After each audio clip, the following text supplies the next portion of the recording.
प्रथम श्लोकामध्ये वर्णन करतायत भगवंताचं. हा भगवंत कसा आहे? या विश्वाचा जन्म परमात्म्यापासून होतो. हे विश्व त्याच्याच आधारावर चालतं, त्याच्यातच नाहीस होत. असा तो भगवंत आहे. विश्वाची उपादान कारण आहे हे सिद्ध होते आणि या सर्वांपासून व्यतिरेक वेगळा असल्यामुळे तो कारण सुद्धा सिद्ध होतो. तो आहे म्हणून जगत आहे, तो नाही तर जगत नाही. हे जगत तसं पाहिलं तर मिथ्या आहे, हे खोट आहे, नश्वर होणार आहे. हे अगोदर नव्हतं आणि नंतर सुद्धा शिल्लक राहणार नाहीये. फक्त मध्यभागी भासतय, मिथ्या आहे. मधांतरी भासत, त्याला काय म्हणतात? मिथ्या. म्हणजे मिथ्याचारामध्ये वर्णन आलंय. कोणते कोणते मिथ्या आहे? मृगजळ मिथ्या आहे, स्थाणु पुरुष मिथ्या आहे, शुक्ती रजत मिथ्या आहे, रज्जु सर्प मिथ्या आहे.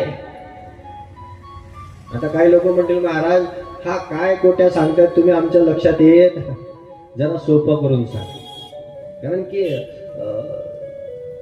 आमचे गुरुवरे नेहमी म्हणायचे कठीण सोपं कठीण करून सांगणं सोपं आहे, पण कठीण सोपं करून सांगणं कठीण आहे. आता लक्षात घ्या, मृगजळ केव्हा भासतो?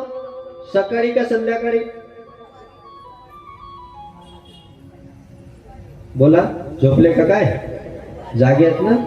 बोला ना.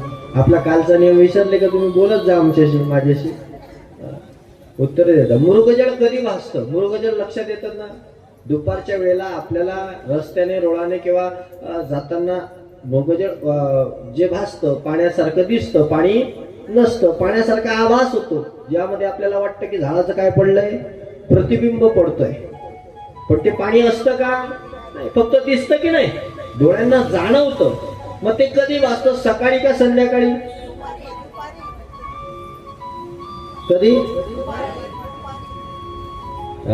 दुपारी, सकाळी नाही आणि संध्याकाळी नाही. ते कधी भासतो? दुपारच्या वेळेस.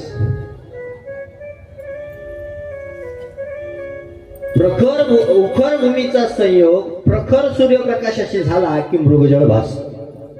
उखर भूमी आणि प्रखर सूर्यप्रकाश यांचा संयोगाने मृगजळ